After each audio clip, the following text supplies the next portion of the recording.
உங்களுக்கு எல்லாம் ஆசையா பாசமா கூப்பிட்டா பிடிக்க மாட்டேங்குது. இப்படி கதை விடுறீங்களே மைடியர் சிஎம் சார்.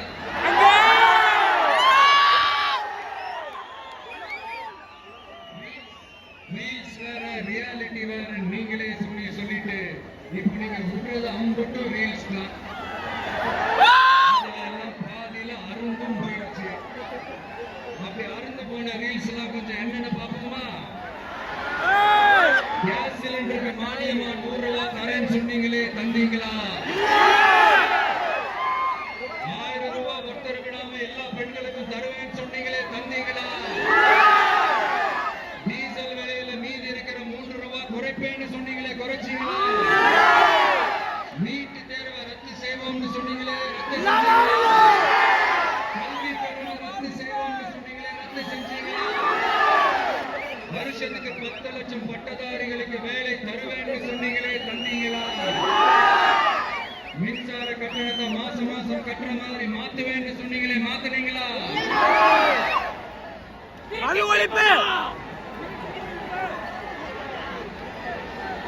மீனவர்களை பழம்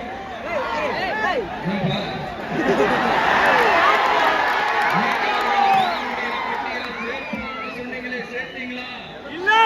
மீனவர்களுக்கு 2 லட்சம் வீடுகள் கட்டி தரப்படும் சொன்னீங்களே, கட்டி தந்தீங்களா?